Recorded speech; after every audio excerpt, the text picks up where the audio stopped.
Salut très chers bien-aimés, je veux croire que vous allez bien. Nous sommes très heureux encore de pouvoir nous retrouver ce matin dans le cadre de notre programme matinal quotidien, un jour un verset.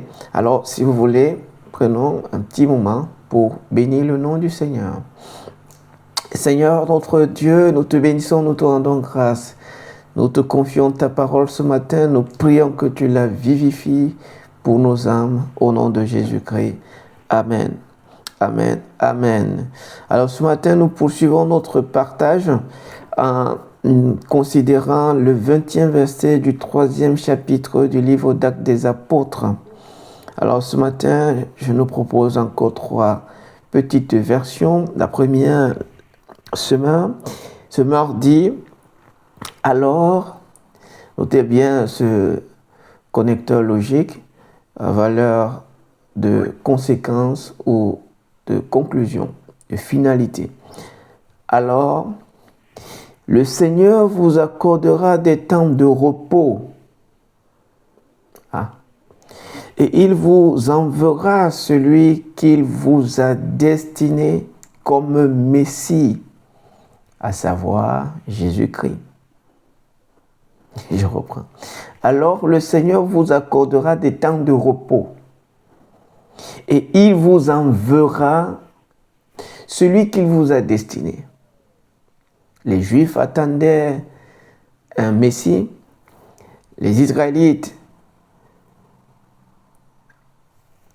espéraient voir le Messie, et Pierre ici leur dit: si vous faites ce que je vous ai proposé, alors vous allez voir ces 2 choses-là se produire. La première, c'est que Dieu vous donnera le repos de vos âmes, le repos intérieur. La version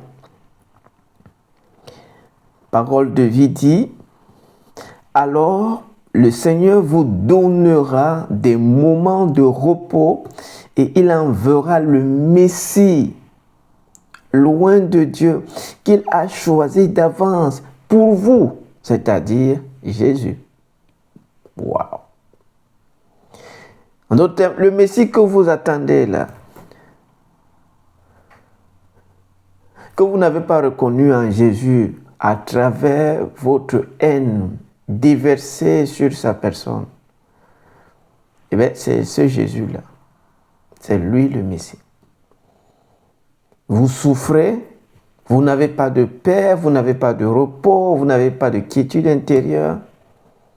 Et si vous voulez avoir cela, c'est Jésus.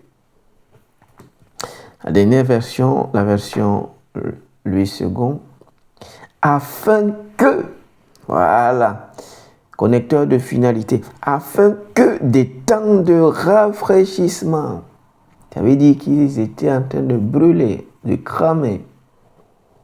La canicule morale, la canicule spirituelle, la canicule intérieure faisait des ravages dans le monde intérieur de chacun de ces Israélites. Et il fallait de l'eau rafraîchissante pour les tirer d'affaire. Le second dit: afin que des temps de rafraîchissement de la part de Dieu, pas de la part des pompiers, mais de la part de Dieu, et qu'il envoie celui qu'il vous a destiné, Jésus-Christ. Il ne vous a pas destiné une autre personne. Moïse a fait son temps, Abraham a été formidable, David a été impressionnant, mais celui qui vous est destiné, ce n'est ni Abraham, ni Moïse, ni Isaac, ni Jacob, ni les prophètes Élie, Élisée, ni les rois David, Osias, Josias Ézéchias, mais Jésus-Christ. Parole du Seigneur. Amen. Alors, j'ai intitulé le partage de ce matin « La nécessité de la conversion ». J'aurais pu dire « La condition pour jouir des promesses ultimes de Dieu ». La condition pour jouir des promesses ultimes de Dieu. Il y a des promesses passagères, il y a des promesses momentanées, mais il y a des promesses permanentes, définitives, ultimes. Et quelle est donc cette promesse ultime de Dieu? Eh bien, c'est la personne de Jésus-Christ. En dehors de Jésus-Christ, Dieu n'a plus une autre promesse à l'humain ou pour l'humain. Quand vous aurez fait ceci, vous aurez fait cela, alors Dieu lui-même se chargera d'introduire dans votre vie le repos dont a besoin votre âme. Et Dieu va introduire dans votre vie, va accomplir la promesse qu'il vous a faite, à savoir vous donner un Messie, un oint de lui-même, dont la présence est non négociable si jamais vous voulez vous maintenir en vie, spirituellement parlant, bien entendu. Un rapport avec l'éternel, à l'éternité, sans moindre doute. Donc, la condition pour jouir des promesses ultimes de Dieu. Que dis-je? De la promesse ultime de Dieu. Quelle est cette promesse ultime de Dieu? La personne de Jésus-Christ dans votre vie. Pierre parle à ses frères juifs et parlant à ses frères juifs, le contexte est clair. Pour tout juif, scrutant de près les textes de l'Écriture, la Torah, une soif toute naturelle se fait ressentir dans son cœur. Une espérance profonde existe dans son homme intérieur. Il attend inexorablement le Messie. Il attend indéfectiblement le Messie. Et donc Pierre est dans son élément. Le contexte lui est très très familier. Le contexte lui est très très proche. Il le connaît, il le touche du bout des doigts. C'est un juif comme eux. C'est un Israélite, c'est un Judéen. Et Pierre connaît l'espérance qui est tapie au fond du cœur de chaque Israélite. Pierre connaît l'attente nourrie jour après jour, mois après mois, année après année, dans le cœur des Israélites. Et Pierre connaît la réalité intérieure des Israélites. Réalité intérieure qui se démarque par un certain déploiement extérieur. Hier, nous avons vu au verset précédent, c'est-à-dire le verset 19, que Pierre les invite à se repentir et à se convertir. Il présente la repentance et la conversion comme condition pour bénéficier donc du rafraîchissement de Dieu, de l'accomplissement palpable de la promesse que Dieu leur a faite. Dieu a fait à chaque Israélite une promesse. Et Pierre leur dit, pour que cette promesse à laquelle vous êtes tant attachés s'accomplisse, se réalise, voilà ce qu'il y a lieu de faire. Vous devez vous repentir, vous devez vous convertir. Si jamais vous voulez véritablement voir cette promesse à laquelle vous tenez tant, à laquelle vous êtes si enclin de se réaliser, voilà ce que vous devez faire. Il dit, repentez-vous et convertissez-vous. On a vu ce que c'est que se repentir, on a vu également ce que c'est que se convertir. Mais ici, on a la conséquence donc de cette action doublement menée, c'est-à-dire l'acte de la repentance et la conversion. C'est pour ça que le verset commence avec ce connecteur de conséquences, afin que, de finalité. La finalité, c'est le rafraîchissement de la part de Dieu et l'accomplissement de la promesse de Dieu. Vous languissez après un Messie, vous désirez ardemment voir le Messie, vous voulez le voir, vous voulez la voir auprès de vous. Eh bien, cette promesse est possible. Son accomplissement peut être aussi imminente. Tout maintenant dépend de vous. Dieu a tout déployé pour que cette promesse se réalise. Il accomplit de manière générale. Maintenant, c'est à vous, personnellement, individuellement, comme communautairement, de pouvoir la saisir. Elle est disponible, elle est juste à portée de main. Tout maintenant vous revient. C'est à votre tour de tout simplement vous disposer, de reconnaître que vous avez mal agi, de mettre un terme à vos mauvaises actions et de vous disposer à marcher suivant les voies de Dieu, les principes de Dieu, pour que cela se matérialise de manière effective, de manière expérientielle.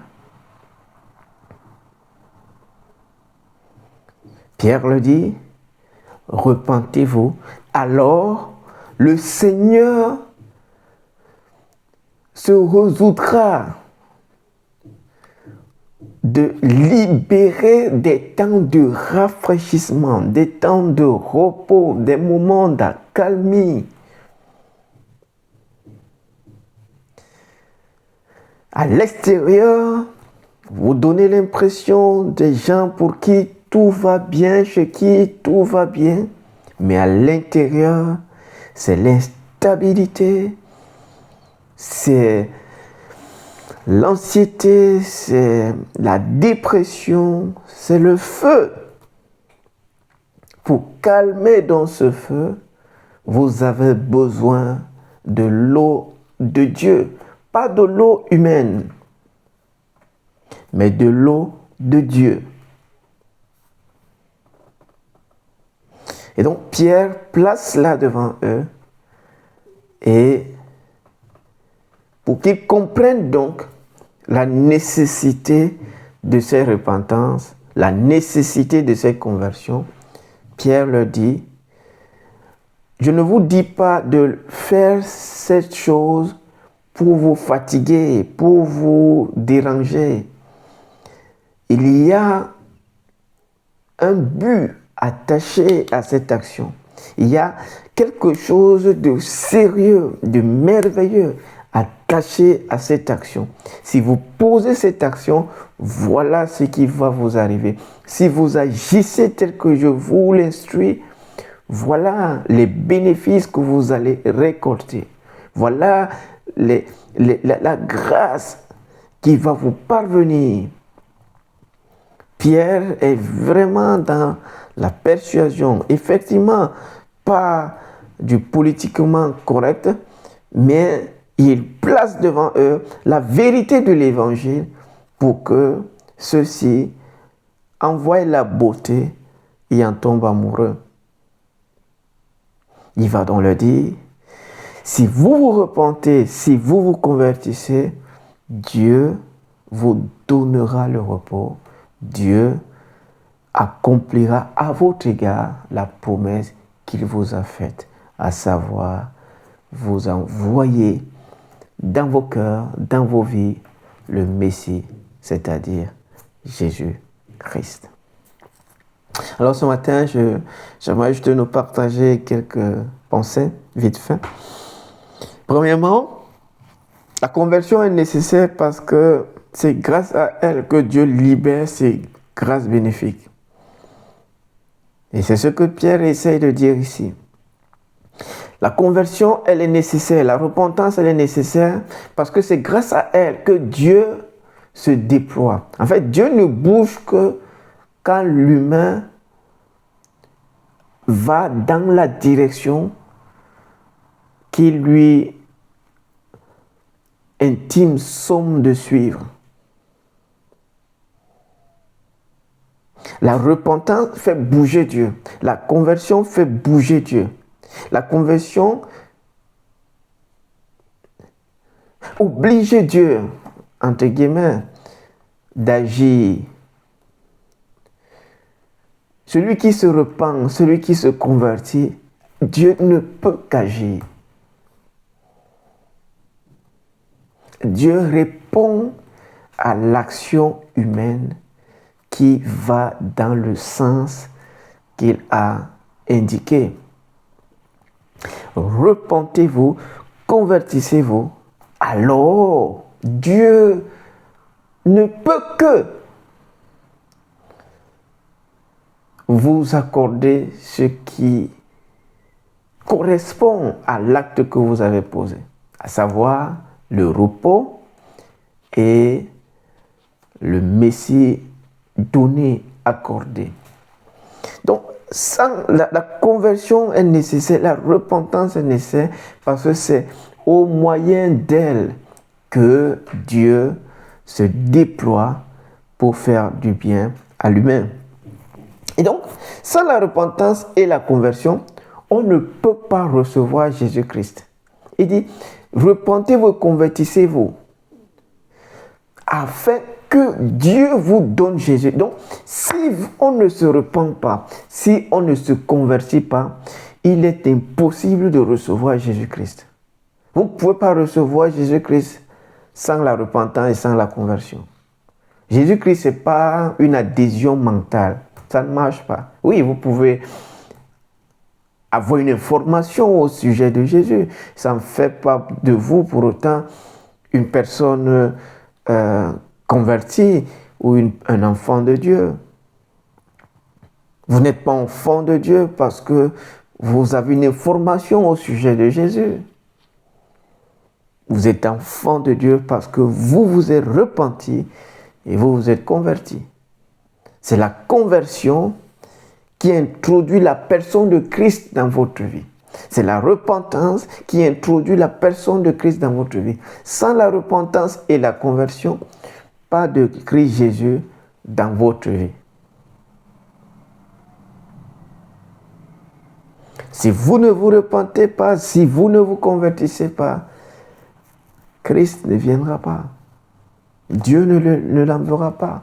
Dieu n'envoie que parce que l'humain s'est repenti et s'est converti. Troisième pensée. La repentance et la conversion sont le chemin de Dieu pour accorder son repos à l'humain. L'humain souffre.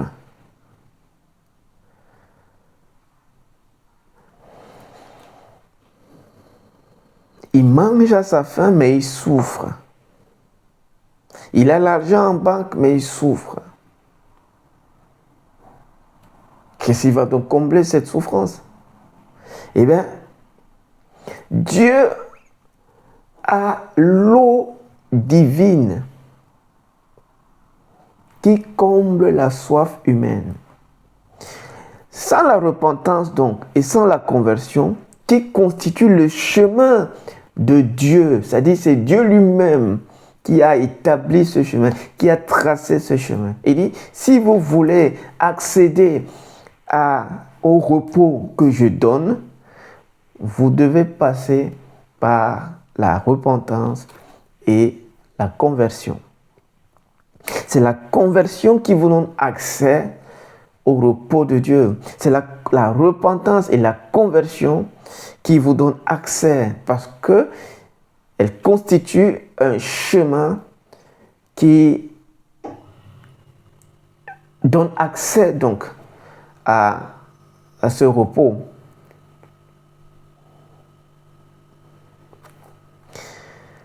Quatrièmement, la repentance et la conversion constituent le protocole de Dieu dont le respect nous donne accès à la bénédiction programmée de Dieu, à savoir la personne de Jésus-Christ. Dieu a une bénédiction qu'il a programmée. Et cette bénédiction qu'il a programmée, pour s'en approprier, il y a un protocole à suivre. La repentance et la conversion constituent donc le protocole mis sur pied par Dieu, dont le respect nous conduit inévitablement à avoir la bénédiction programmée de Dieu. Dieu a programmé une bénédiction. Et cette bénédiction programmée plusieurs siècles auparavant, des milliers d'années auparavant, c'est la personne de Jésus-Christ. La personne de Jésus-Christ est la bénédiction programmée de Dieu à tout être humain, aux Juifs d'abord. Voilà, pour satisfaire un peu mes amis judaïsants. Oui, Pierre parle aux Juifs ici, et c'est pour ça qu'il dit cette promesse, elle vous a été faite, mais pas qu'à vous.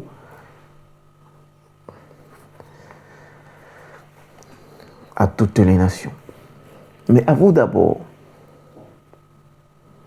Donc Pierre dit à ses frères juifs, si vous voulez bénéficier de cette bénédiction programmée de Dieu, dont vous êtes au courant, dont vous êtes conscient, eh bien, il y a un protocole à suivre. Et ce protocole, c'est la repentance et la conversion. Cinquième pensée, c'est la conversion qui autorise Jésus-Christ à faire son entrée dans une vie pour lui faire du bien. C'est la conversion. Rappelez-vous, hier, on a dit que la repentance, c'est pour corriger le passé, c'est pour résoudre le problème du passé, tandis que la conversion se dispose pour l'avenir. Et donc, c'est la conversion qui autorise la personne de Jésus-Christ à faire son entrée. Dans la conversion, vous prenez l'engagement de marcher dans les voies de Dieu. Vous prenez l'engagement d'embrasser les vérités de Dieu, les valeurs de Dieu, les principes de Dieu, les vertus de Dieu, les éléments du royaume de Dieu. Et une fois que ces choses sont disposées, une fois qu'on est disposé à accueillir ces choses, Jésus vient. Donc c'est la conversion qui balise, qui fraye le chemin pour que Jésus-Christ fasse son entrée dans nos cœurs.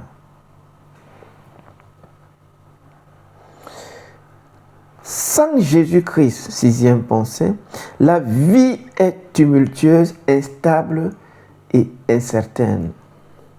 Sans la personne de Jésus-Christ, la vie est tumultueuse, houleuse, instable et incertaine. Pierre dit, repentez-vous et convertissez-vous, afin que Dieu envoie, afin que des temps de rafraîchissement. Ça veut dire que tant que la repentance, tant que Jésus n'est pas là, tant que la repentance et la conversion n'ont pas été actionnées, la vie de l'humain est dans un tohu-bohu. La vie de l'humain est dans un chaos. La vie de l'humain elle est en feu. Elle est aux prises avec un feu, un incendie. Donc sans Jésus-Christ dans une vie, sans le rafraîchissement de Dieu, la vie de l'humain est aux prises avec l'incendie. Et comme je parlais d'incendie, ce n'est pas un incendie physique, au sens propre du terme. C'est le feu moral, c'est le feu spirituel.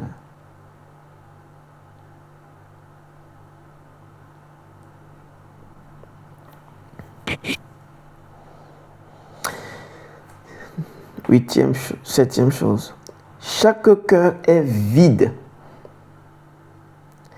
et a des attentes sérieuses et des espérances profondes. Chaque cœur est vide. Pierre ne met pas les gants. Je sais que vous êtes dans les problèmes. Je sais que vous traversez des moments difficiles. Je sais que vous courez après quelque chose.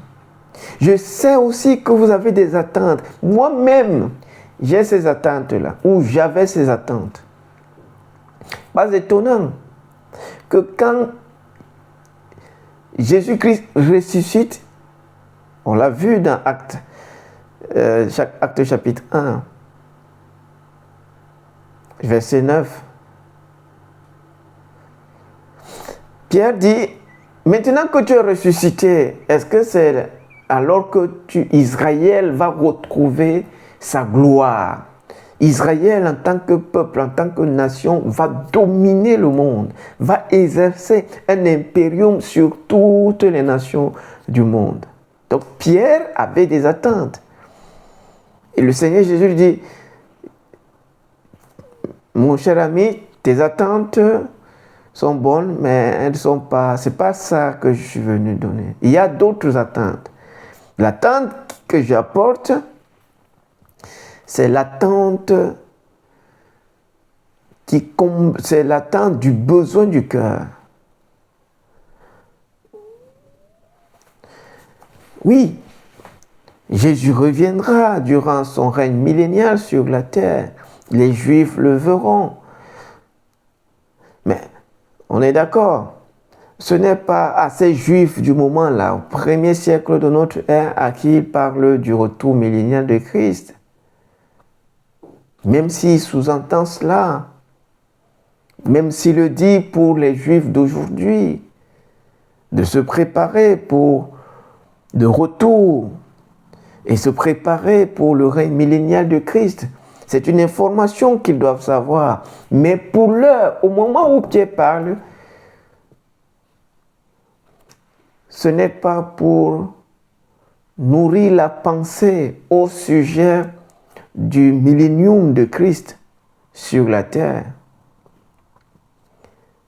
C'est pour leur parler du besoin réel de leur cœur et de la possibilité imminente de le résoudre.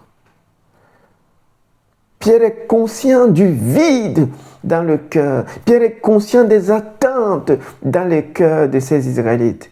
Pierre est conscient aussi, il connaît, il est passé par là. Il connaît les espérances, ce à quoi ces Israélites s'attendent. Il dit, donc, chaque cœur, le cœur de tout être humain, à l'image de ce juif-là, Ils avaient Dieu, mais ils étaient vides parce que ils avaient laissé Dieu de côté. Donc, à l'image du cœur d'un Israélite, le cœur de chaque être humain, sans Dieu, est vide. Sans la promesse de Dieu, est vide. Le cœur de l'homme a des attentes. Le cœur de l'homme a des espérances. C'est une vérité. Qui que vous soyez, d'où que vous venez, votre cœur est vide, votre cœur a des attentes, votre cœur a des espérances. Le cœur de tout être humain est comme ça. Il y a des soies profondes dans le cœur de chaque personne.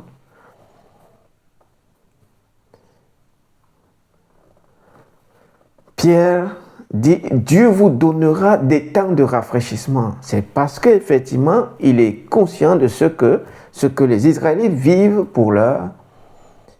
Ce n'était pas seulement un rapport avec le joug romain sous lequel ils ployaient. C'était aussi un rapport avec la vie intérieure qui se dépérissait chaque jour, qui était asséchée,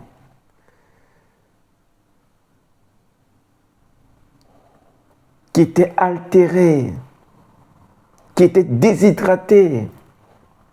Pierre dit, votre problème de cœur sec, votre problème de cœur vide, Dieu peut le combler. Dieu peut étancher cette soif.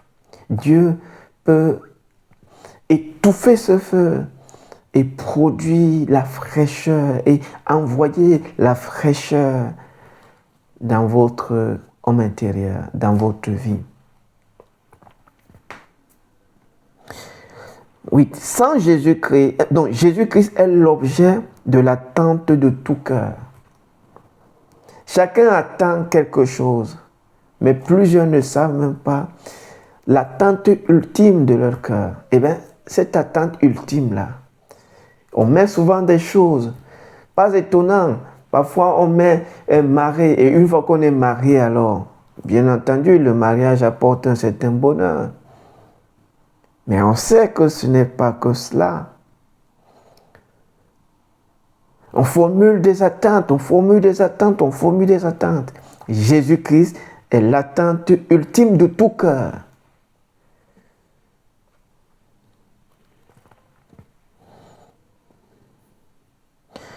Neuvième pensée.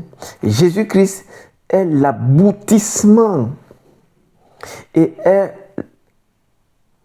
l'accomplissement de la promesse ultime de Dieu. Jésus, c'est l'objet de l'accomplissement de la promesse ultime de Dieu.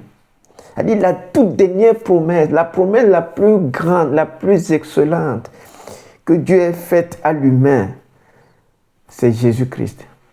C'est-à-dire que si tu as tout, excepté Jésus-Christ, tu n'as pas encore la promesse de Dieu. Et tu es donc misérable parce que tu n'as pas encore reçu le meilleur de Dieu. Le meilleur de Dieu pour l'homme. La meilleure promesse de Dieu pour l'homme, c'est la personne de Jésus-Christ. Si vous êtes humain et vous n'avez pas encore Jésus-Christ dans votre vie, alors vous n'avez encore rien eu. Parce que c'est l'objet de la promesse ultime de Dieu à l'humain. Dixième, les promesses fondent la vie. Chacun de nous se déploie au quotidien dans l'espoir de voir cette promesse qui est tapie dans son cœur, cette attente qui est tapie dans son cœur de se réaliser. C'est pour cela qu'on se déploie chaque jour. On a une vision, on a une attente, on veut voir quelque chose se réaliser, un projet qui est dessiné, qui est imaginé, qui est projeté dans notre monde intérieur, qu'on veut voir se réaliser. On se déploie au quotidien parce qu'on espère le voir se réaliser. C'est ainsi que la vie est faite. Et Pierre peut leur dire, je vous vois en train de vous déployer parce que je sais que dans votre cœur, il y a cette promesse-là qui est tapie. Je vois que dans votre cœur, il y a cette attente-là à laquelle vous tenez tant et que vous voulez voir être satisfaite. Il y a cet objet que vous visualisez, ce projet, cette vision. Vous êtes si désespéré de voir loin de Dieu dans votre vie. Il dit, ça c'est possible. Mais c'est d'abord là. Donc, les promesses font de la vie. Je vous vois vous déployer, je vous vois agir. Je comprends d'où vient cet enthousiasme et ce qui peut expliquer ce déploiement. C'est qu'il y a une promesse dans votre cœur. Promesse que vous nourrissez chaque matin. Attente que vous engraissez chaque matin. Espérance à laquelle vous tenez chaque matin. 11e pensée. Le sort de chacun est dans les mains de celui de qui il tient ses promesses. Chacun a des promesses. Il n'y a pas une seule vie humaine qui ne soit pas fondée sur des promesses. Mais le sort de chacun va dépendre de celui qui lui a fait des promesses.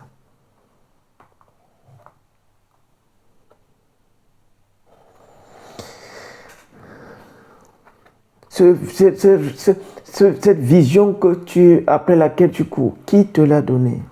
Ce projet que tu nourris dans ton cœur, qui te l'a inspiré? Cette attente à laquelle tu tiens, qui lui a donné naissance? Le sort de chacun révèle la personne qui a fait la promesse. 12e et dernière pensée. Dieu est celui qui promet et accomplit ce qui comble le cœur. La promesse ultime de Dieu, c'est la personne de Jésus. Il dit, une fois que vous êtes repentis, que vous êtes convertis, le rafraîchissement vient. Loin de Dieu vient. Et loin de Dieu, qu'est-ce qu'il apporte? Il apporte la paix, la joie, le repos par son Esprit Saint. Il apporte la guérison, il apporte le relèvement, il apporte la paix, la sérénité, la joie dans le Saint-Esprit, par le Saint-Esprit. Je ne sais pas la place que Jésus a dans votre vie,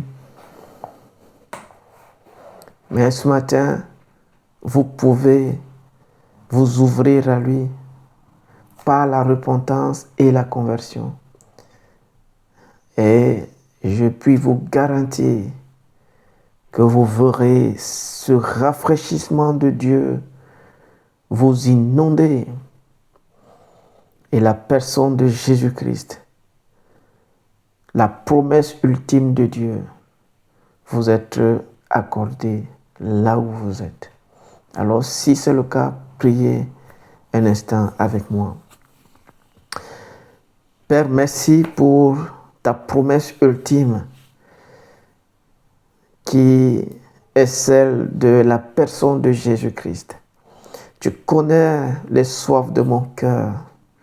Elles sont peut-être cachées des yeux humains, mais elles ne sont pas cachées à tes yeux. Et ce matin, je viens reconnaître que je n'ai pas marché dans tes voies et je n'ai pas pris en compte la personne de Jésus telle que je dois la prendre pour bénéficier de la paix, du repos que tu donnes par sa personne et par sa présence en moi. Aussi, je me repens ce matin et je me dispose et j'invite la personne de Jésus-Christ dans mon cœur et dans ma vie. Au nom de Jésus-Christ. Amen. Dieu nous bénisse et retrouvons-nous prochainement pour un autre moment de partage de la parole du Seigneur. Paix dans le Seigneur.